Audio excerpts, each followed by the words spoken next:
اور جب میں نے یہ بات جناب محمد رسول اللہ صلی اللہ علیہ وسلم کو بتائی، آپ نے فرمایا اکتب فوالذی نفس محمد بیدہ، اے عبداللہ میری ہر بات تو لکھا کر اس اللہ کی قسم جس کے ہاتھ میں میری جان ہے۔ آپ نے اپنے منہ کی طرف اشارہ کر کے فرمایا ما یخرج منہ الا حق، اے عبداللہ میرے منہ سے وہی نکلتا ہے جو حق ہوتا ہے۔ ہم نبی کو اپنے جیسا کیسے مان سکتے ہیں؟ نبی کی زبان سے نکلنے والا ہر شخص سچا ہے، ہر لفظ پر حق ہے، ہر شخص اللہ کی طرف سے حکم، اللہ کے حکم سے نکلتا ہے۔ میرے پیارے ساتھیوں، نبی ہمارے جیسے کیسے ہو سکتے ہیں؟ ہاں، ہم یہ کہتے ہیں نبی نور نہیں تھے، نبی فرشتے نہیں تھے، نبی انسان تھے۔ آپ بھی جیسے دنیا کے سارے انسان پیدا ہوتے ہیں، آپ بھی پیدا ہوتے ہیں۔ آپ کی ماں کا نام آمینہ تھا، آپ کے باپ کا نام عبداللہ تھا۔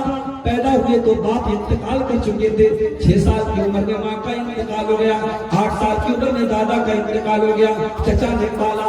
آپ انسان تھے، بیمار بھی ہوتے تھے، تکلیف بھی آپ کو ہوتی تھی، آپ کے بدن پہ زخم بھی لگا، آپ کے دانت بھی توڑے گئے۔ آپ انسان تھے، آپ بشر تھے۔ ہاں یہ الگ بات ہے، اللہ نے آپ کو افضل البشر بنایا، اللہ نے آپ کو خیر البشر بنایا، اللہ نے آپ کو سارے نبیوں کا سردار بنایا۔ اس مسجد میں، مدرسے کی مسجد میں نماز ہوتی ہے۔ نماز کون پڑھاتا ہے؟ جس کو قرآن اچھا یاد ہو، جو حافظ ہو، جو عالم ہے۔ میرے پیارے بھائیوں، اپنے گاؤں کی مسجد کا امام ہم اس کو بناتے ہیں جس کو ہم نیک سمجھتے ہیں، اچھا سمجھتے ہیں۔ ارے ہم نے تو جس نبی کا کلمہ پڑھا ہے وہ نبی صرف ہمارے امام نہیں ہے، وہ تو سارے نبیوں کے امام ہیں، سارے رسولوں کے امام بن کر کے وہ نبی دنیا میں آئے۔ بخاری کی روایت ہے، اللہ کے پیارے نبی فرماتے ہیں جب میں معراج کے سفر سے واپس آیا، مجھ سے مکہ کے کافروں نے، جب میں نے ان کو معراج کے بارے میں بتایا تو مجھے عاجز کرنے کے لیے، مجھے تنگ کرنے کے لیے مکہ کے کافروں نے کہا اے محمد صلی اللہ علیہ وسلم یہ بتائیے اگر آپ بیت المقدس میں گئے ہیں تو ذرا بیت المقدس کے بارے میں ہمارے سوالوں کا جواب دیں۔ بھئی میں تتواری کے مدرسے میں پہلی بار آیا، میں آیا تقریر کروں گا چلا جاؤں۔ اب میرے جانے کے بعد کوئی پوچھے عبدالغفار صاحب آپ تتواری مدرسے میں آئے تھے، یہ بتائیے اس کی مسجد میں کتنے کھمبے ہیں؟ تو بھائی میں کھمبا گننے تو نہیں آیا۔ کوئی پوچھے مدرسے میں کتنے کمرے ہیں؟ بھائی میں کمرہ گننے نہیں آیا تھا، میں اپنے کام سے آیا تھا، کام کر کے چلا گیا۔ اللہ کے نبی بیت المقدس میں پہنچے، وہاں آپ نے نماز پڑھائی، سارے نبیوں کو آپ نے نماز پڑھائی۔ آپ نے بیت المقدس کی کھڑکیوں کو نہیں گنا، آپ نے اس کے کھمبوں کو نہیں گنا، آپ نے اس کی عمارت کو غور سے نہیں دیکھا۔ مکہ والوں نے پریشان کرنے کے لیے کہا آپ گئے ہیں بیت المقدس، بتائیے کتنے دروازے ہیں، کتنی کھڑکیاں ہیں، کتنے روشن دان ہیں؟ سوال کرنا انہوں نے شروع کیا۔ بخاری کی روایت، اللہ کے پیارے نبی فرماتے ہیں فَقُرِبْتُ مَا لَمْ أُقْرَبْ مِثْلَهُ، مجھے اتنی تکلیف ہوئی کہ اتنی تکلیف مجھے کبھی نہیں ہوئی تھی، کیونکہ میرے اوپر جھوٹ کا الزام لگ رہا تھا، مجھے لوگ جھوٹا کہہ رہے تھے، میری بات تو لوگ مان نہیں رہے تھے۔ اللہ تبارک و تعالیٰ نے اپنے نبی کو جھوٹ کی تہمت سے بچانے کے لیے اور اپنے نبی کے سچ کو ثابت کرنے کے لیے اللہ نے دنیا کی پہلی LCD اسکرین لا کے یہاں آپ کو LCD لگی ہوگی سمجھے، اسکرین آج کیمرہ لگا ہے، عورتوں میں اسکرین لگی ہے اور اسٹیج کا سارا منظر عورتیں دیکھ رہی ہیں۔ 1400 سال پہلے نہ کیمرہ تھا، نہ LCD تھی، نہ اسکرین تھی، نہ یہ مشینیں تھی۔ اللہ نے اپنے نبی کے سامنے بیت المقدس کا پورا سین لا کے رکھ دیا، اور اللہ کے پیارے نبی صلی اللہ علیہ وسلم جس طریقے سے، جس اینگل سے وہ سوال کرتے چلے جاتے تھے، وہ اینگل اللہ تعالیٰ بیت المقدس کے سامنے رکھ دیتا تھا اور اللہ کے نبی ان کے سوال کا جواب دیتا۔ اسی حدیث میں آپ نے فرمایا جب میں بیت المقدس میں پہنچا وہاں ابراہیم علیہ السلام بھی موجود تھے، وہاں آدم علیہ السلام بھی موجود تھے، وہاں موسیٰ علیہ السلام بھی تھے، وہاں عیسیٰ علیہ السلام بھی تھے۔ سارے نبیوں کا حلیہ بھی آپ نے بتایا، ان کے بال کیسا تھا، ان کا چہرہ کیسا تھا۔ آپ نے فرمایا ابراہیم علیہ السلام کی شکل میرے جیسی تھی، آپ نے فرمایا عیسیٰ علیہ السلام کی شکل حضرت عروہ بن مسعود میں ملتی تھی۔ سب کا چہرہ بھی آپ نے بتایا، حلیہ بھی بتایا۔ اس کے بعد آپ نے فرمایا فہانت اقامت الصلاۃ، نماز کا ٹائم ہوا، ابراہیم بھی موجود ہے، آدم بھی موجود ہے، موسیٰ بھی موجود ہے، عیسیٰ بھی موجود ہے، لیکن امامت کرنے کے لیے، نماز پڑھانے کے لیے کوئی آگے نہیں رہا۔ سارے لوگوں نے مجھ کو امام بنایا، فَأَمَمْتُهُمْ، اور میں نے ان کی امامت کرائی، میں نے ان کو نماز پڑھائی۔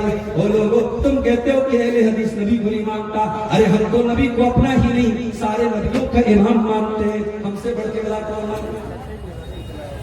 ہم نبی کو اللہ کی قسم اپنے جیسا نہیں مان بھی نہیں سکتے۔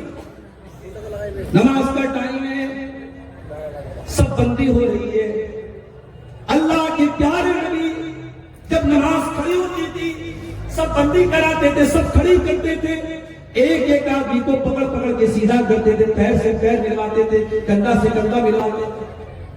جا میرے بھائیوں، ہندوستان کی ساری مسجدوں کا جا کے سروے کر لو، اگر کسی مسجد میں سب سے زیادہ پیر سے پیر اور کندھے سے کندھا ملا کر کے سیدھی سب آپ کو ملے گی تو وہ اہل حدیث کی مسجد ہے۔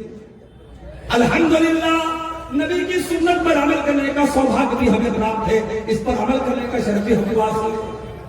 نبی اکرم نماز کھڑی ہوتی تھی، سب سیدھی کرتے تھے اور آپ فرماتے تھے اقیموا صفوفکم، اے میرے صحابہ اپنی صفوں کو سیدھی کر لو، فإنی اراکم من وراء ظہری، جب میں نماز پڑھاتا ہوں میں سامنے بھی دیکھتا ہوں اور میں پیچھے بھی دیکھتا ہوں، اس لیے سب میں آگے پیچھے نہ ہونا، سب بالکل سیدھی کر لو، سب بالکل برابر۔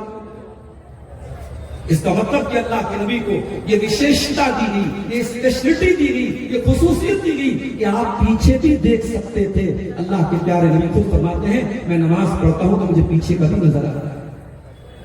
اور آگے بھی رات کا وقت ہے، اللہ کے پیارے نبی تہجد کی نماز پڑھ رہے ہیں، 8 رکعت آپ نے نماز پڑھی، اس کے بعد آپ تھوڑی دیر سو گئے، لیٹ گئے، اس کے بعد آپ لوٹ کر کے وتر کی نماز پڑھی۔ حضرت عائشہ نے فرمایا اے اللہ کے پیارے نبی اتنام قبل ان توتر، آپ وتر کی نماز کے پہلے تھوڑی دیر سو جاتے ہیں، آرام کرتے ہیں، آپ تو وضو بھی نہیں کرتے، آپ تو ایسے ہی نماز پڑھ لیتے ہیں۔ آپ نے فرمایا اے عائشہ میرا معاملہ دوسرے لوگوں کی طرح نہیں ہے، میں لیٹا تو تھا، تنام عینی ولا ینام قلبی، میری آنکھیں سو رہی تھی لیکن میرا دل جاگ رہا تھا، میں پورے ہوش و حواس میں۔ بھئی ہمارا آپ سو جائیں ہمارا وضو ٹوٹ جائے گا، کیوں ٹوٹ جائے گا؟ کیونکہ انسان جب نیند کی حالت میں رہتا ہے ہوش و حواس میں نہیں رہتا ہے، اسے احساس نہیں ہوتا ہے، ہو سکتا ہے اس کی جو ہے اس کا وضو ٹوٹ جائے اور وہ کوئی ایسی چیز ہو جائے کہ جس سے اس کا وضو ٹوٹ جائے۔ اس لیے شریعت میں اگر انسان گہری نیند سے سو جائے تو وضو ٹوٹ جاتا ہے، مگر اللہ کے پیارے نبی وتر کی نماز کے پہلے تھوڑی دیر سوتے ہیں، اور حضرت عائشہ جب پوچھتی ہیں اے اللہ کے نبی آپ وتر کے پہلے سوتے ہیں تو آپ نے فرمایا میری آنکھیں سوتی ہیں مگر میرا دل نہیں سوتا ہے۔ ایسے تھے ہمارے پیارے نبی صلی اللہ علیہ وسلم۔ میرے پیارے ساتھیوں، ہم نے تو اس نبی کا کلمہ پڑھا ہے جس نبی کو اللہ نے پورے قرآن میں کہیں پر بھی یا محمد کہہ کے نہیں پکارا، نام لے کر کے نہیں پکارا۔ موسیٰ علیہ السلام کو یا موسیٰ کہا، عیسیٰ علیہ السلام کو یا عیسیٰ کہا، ابراہیم کو یا ابراہیم کہا، آدم کو یا آدم کہا، نوح کو یا نوح کہا، لیکن جب اللہ نے اپنے آخری نبی کو پکارا کہیں فرمایا یا ایھا النبی، کہیں پکارا یا ایھا الرسول، کبھی فرمایا یا ایھا المزمل، کبھی فرمایا یا ایھا المدثر۔ ارے میرے نبی کی شان تو یہ قرآن کہتا ہے وَرَفَعْنَا لَكَ ذِكْرَكَ، اے نبی ہم نے آپ کے ذکر کو بلند کر دیا۔ حسان بن ثابت کہتے ہیں وَذَمَّ الْإِلَٰهُ اسْمَهُ مَعَ اسْمِهِ إِذَا قَالَ الْمُؤَذِّنُ أَشْهَدُ، جب مؤذن اذان دیتا ہے، جب 5 ٹائم کی اذان دیتا ہے اور اشہد ان لا الہ الا اللہ کہتا ہے تو مؤذن کی اذان کمپلیٹ نہیں ہو سکتی، مؤذن کی اذان پوری نہیں ہو سکتی جب تک وہ اشہد ان محمد رسول اللہ نہ کہے، جب تک زمین قائم ہے، جب تک آسمان قائم ہے، جب تک دنیا میں اذان ہو رہی ہے، جب تک اللہ کی توحید کا ترانہ پڑھا جائے گا، محمد رسول اللہ صلی اللہ علیہ وسلم کی رسالت کا ترانہ نہیں پڑھا جائے گا۔ پورے قرآن میں اللہ نے کسی انسان کی قسم نہیں کھائی، چاند کی قسم کھائی،